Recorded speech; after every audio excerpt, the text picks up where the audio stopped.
شاہد پہلے تو اپنے ویلاگ کا حصہ بنانے کا شکریہ.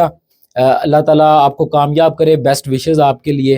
اور اگر پاکستان میں عام انتخابات کی بات کی جائے تو یہ چوتھے عام انتخابات ہیں میرے ہوش و حواس میں جن کو ہم کور کرنے جا رہے ہیں. 2018 میں ہم یونیورسٹی میں تھے, 13 کا انتخاب خود کور کیا, 18 کا, اب 24 کا. اس دوران ضمنی انتخابات, کشمیر الیکشن, گلگت بلتستان الیکشن ہم نے کور کیے.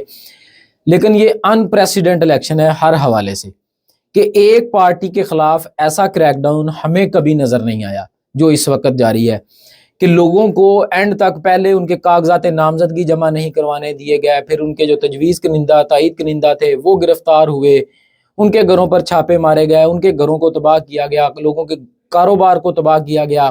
اس کے بعد جب ان کے کاغذات منظور ہوئے تو پھر اغوا برائے دستبرداری جو ہے وہ شروع ہوا. جہانگیر ترین صاحب کے حلقے میں اس وقت تک 3 لوگوں کو اغوا کر کے دستبردار کروایا جا چکا ہے, جن میں خاتون بھی شامل ہیں.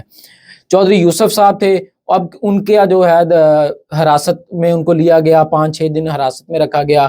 اب ان کی ویڈیو آئی ہے کہ وہ بھی الیکشن سے دستبردار ہو گئے ہیں, منڈی بہاؤدین سے وہ الیکشن لڑ رہے تھے. اسی طرح متعدد ایسی مثالیں ہیں. پاکستان تحریک انصاف کے 9 مرکزی امیدوار اس وقت جو ہے وہ جیل سے الیکشن لڑ رہے ہیں. تقریباً 20 سے زائد مرکزی رہنما جو ہیں ان کو کاغذات کے نام پر الیکشن کی دوڑ سے باہر کیا جا چکا ہے, اور کئی لوگوں کے جو کاغذات نامزدگی ہیں وہ سپریم کورٹ تک جا کر منظور ہوئے, اور وہ بھی آخری دنوں میں جا کر منظور ہوئے. ان کی کمپین اس سے متاثر ہوئی. دوسری جانب فیلڈ میں کمپین کی اجازت نہیں ہے.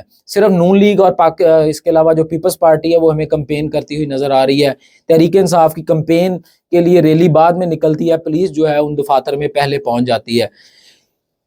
پہلے یہ معاملہ بڑے اضلاع تک ہوتا تھا, لیکن اب یہ جو معاملہ ہے دیہاتوں, چھوٹے شہروں میں بھی جو ہے وہ ہو رہا ہے. میرا تعلق حاصل پور سے ہے, تو اس چھوٹی سی تحصیل میں بھی یہ معاملات جو ہے وہ مینج کیے جا رہے ہیں کہ لوگوں کے گھروں کو, ان کے کاروبار کو نقصان کا خدشہ ہے, جس کی وجہ سے ان سے پھر پریس کانفرنس جو کروا کر ان کو نون لیگ میں جو ہے ان کی شمولیت کروائی جا رہی ہے, یا IPP کے ساتھ ان کو ملایا جا رہا ہے, یا آزاد ان کو کہا جا رہا ہے کہ جی آپ آزاد حیثیت میں جو ہے وہ الیکشن لڑیں, لیکن پاکستان تحریک انصاف کی جانب سے الیکشن نہ لڑیں.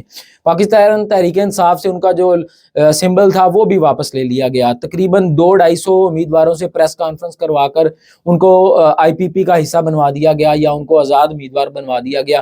لیکن اس کے باوجود بھی ہمیں ہر مرحلے پر رکاوٹ جو ہے وہ پاکستان تحریک انصاف کے لیے نظر آتی ہے, جو کہ ان پریسیڈنٹ ہے. 2018 کی اگر نون لیگ شکایت کرتی ہے, لیکن اس میں شہباز شریف صاحب, حمزہ شہباز شریف, نون لیگ کی ساری قیادت, خواجہ سعد رفیق, رانا ثناء اللہ اور دیگر رہنما ہیں, احسن اقبال صاحب, یہ سب جو تھے آزاد تھے کمپین کرنے کے لیے. اپنے حلقوں میں انہوں نے کمپین کی بھرپور, الیکشن سمبل ان کے پاس ان کا موجود تھا. لیکن اس دفعہ جو ہے وہ ان پریسیڈنٹ ہے ہر حوالے سے.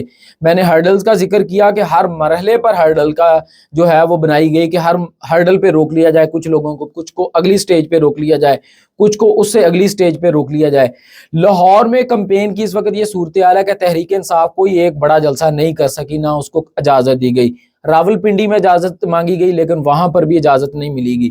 KPK میں بھی یہی معاملات تھے کہ اسی شہر میں مولانا فضل الرحمان جلسہ کر رہے تھے, نواز شریف مانسیرا میں جلسہ کر رہے تھے, لیکن تحریک انصاف کو دفعہ 144 کی وجہ سے جو ہے وہ الیکشن کی یا الیکشن کمپین کی, جلسے کی جو ہے وہ اجازت نہیں ملی.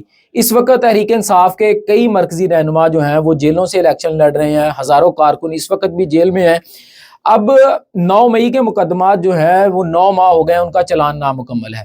9 ماہ میں ان کا چلان پیش نہیں کیا گیا, لیکن جیسے ہی انتخابات قریب آئے ہیں تو اب راولپنڈی میں بھی اور لاہور میں بھی جو ان کارکنوں کا اور ان کی مرکزی جو رہنما ہیں ان کے جیل ٹرائل کا جو ہے وہ آغاز کر دیا گیا. تو یہ مجموعی معاملات ہیں جو کہ پاکستان میں اس وقت چل رہے ہیں کہ تحریک انصاف کے لیے کمپین چلانا یا الیکشن لڑنا جو ہے وہ بہت مشکل ہو چکا ہے. جس کا جو سہارا ہے وہ نئی جدت بھی اب ہمارے سامنے آئی, نئی ٹیکنالوجی سامنے آئی, نئے طریقے سامنے آئے. وہ ضرورت ایجاد کی ماں والا جو فکرہ ہم سنتے ہیں وہ دیکھنے میں آیا کہ تحریک انصاف کی جتنی کمپین ہے ہمیں وہ اب ڈیجیٹل میڈیا پہ نظر آتی ہے. ان کی ویب سائٹ بند کر دی گئی, اگر انہوں نے ورچوئل جلسہ کرنے کی کوشش کی گئی تو وہ انٹرنیٹ بند کر دیا گیا. انہوں نے اپنی فنڈ ریزنگ کی تو تب بھی جو تھا وہ یہی معاملہ ہوا کہ انٹرنیٹ بند کر دیا گیا. تو وہ ہر مرحلے پر ان کے لیے ہرڈل تھی، لیکن انہوں نے اپنی ایپس کے ذریعے، اپنی ویب سائٹس کے ذریعے، اپنے جو عمران خان کا پیج ہے آفیشیل اس کے ذریعے اپنی جتنی بھی مدد ہے، اپنے جو نشانات ہیں وہ لوگوں تک پہنچانے کی ایک بھرپور کوشش کی ہے، اور اب وہ اپنی ایپس کے ذریعے جو ہے وہ پرچی جو ووٹر پرچی ہے وہ لوگوں تک پہنچانے کی جو ہے وہ کوشش کر رہے ہیں۔ تو یہ مجموعی حالات ہیں جن میں الیکشن ہونے جا رہا ہے۔ اب فیوچر ان الیکشنز کا کیا ہوگا؟ دیکھیں، ہم جو بیتے ہیں، جو ہم اپنا بیج جس قسم کا بوتے ہیں اسی قسم کی جو ہے وہ فصل کاٹتے ہیں۔ جس قسم کا مردہ اور کمزور بیج جمہوریت کا اس وقت بویا جا رہا ہے، اس سے ہم یہ کسی صورت ایکسپیکٹ نہیں کر سکتے کہ ایک طاقتور جو جمہوریت کی فصل ہے وہ ہم کاٹنے میں کامیاب ہوں گے۔ تو جو 76 سال کا سرکل ہے وہی آگے چلتا ہوا ہمیں نظر آ رہا ہے کہ جو پہلے حکومتوں کے ساتھ ہوتا تھا اب دوبارہ وہی حکومتوں کے ساتھ ہوگا، کہ سال ڈیڑھ سال بعد وہی جو مسئلے مسائل ہمارے آتے ہیں جمہوری حکومتوں کے اور اسٹیبلشمنٹ کے، وہی ہمیں دوبارہ جو ہے وہ ہوتے ہوئے نظر آ رہے ہیں، اور وہ جو ویشس سرکل ہے جس میں ہم 76 سال سے پھنسے ہوئے ہیں اسی میں ہم دوبارہ پھنسیں گے۔ لگ یہی رہا ہے کہ کسی بھی ایک پارٹی کے لیے سادہ اکثریت کے ساتھ بھی جو حکومت ہے وہ بنانا مشکل ہوگا، وہی مختلف بیساکھیاں جو ہیں ان کی مدد سے حکومت بنائی جائے گی، اور پھر جب معاملات حل نہیں ہوں گے تو وہ بیساکھیاں چھین کر کسی اور کو دینے کی کوشش کی جائے گی، اور یہی معاملات جو پہلے چلتے آ رہے ہیں اسی طرح یہ معاملات دوبارہ چلیں گے، جس میں عوام کے لیے نقصان ہے، عوام کے لیے بہت زیادہ نقصان ہے، جو پہلے ہی مہنگائی کی چکی میں پس رہے ہیں۔ افراط زر کی شرح دیکھ لیں، اس کے علاوہ مہنگائی کی شرح دیکھ لیں، اس کے علاوہ بے روزگاری کی شرح دیکھ لیں جو کہ دن بدن بڑھ رہی ہے۔ لوگوں کے لیے مسئلے مسائل دن بدن بڑھ رہے ہیں، لیکن ان مسائل کا جو مستقبل میں کوئی حل ہے وہ کسی کے پاس نہیں ہے۔ نواز شریف صاحب بھی ہر جگہ موٹر وے بنانے کا اعلان کر رہے ہیں۔ ہم نے جو پہلے موٹر ویز بنائی ہوئی ہیں وہ گروی رکھ کے ہم قرضے لے رہے ہیں، اور اگلی موٹر وے بنانے کا ہم اعلان کر رہے ہیں۔ کسی جلسے میں نواز شریف نے اپنی ایکسپورٹ پالیسی کا نہیں بتایا کہ وہ اپنی ایکسپورٹ کیسے بڑھائیں گے جس سے پاکستان میں ڈالر آئیں گے، ریمیٹنسز کیسے بڑھیں گی جس سے پاکستان میں پیسہ آئے گا۔ یہی دو طریقے ہیں اپنی معیشت کو بہتر کرنے کے، لیکن اس کے حوالے سے نہ پیپلز پارٹی بات کرتی نظر آ رہی ہے، نہ ہمیں نون لیگ بات کرتی نظر آ رہی ہے۔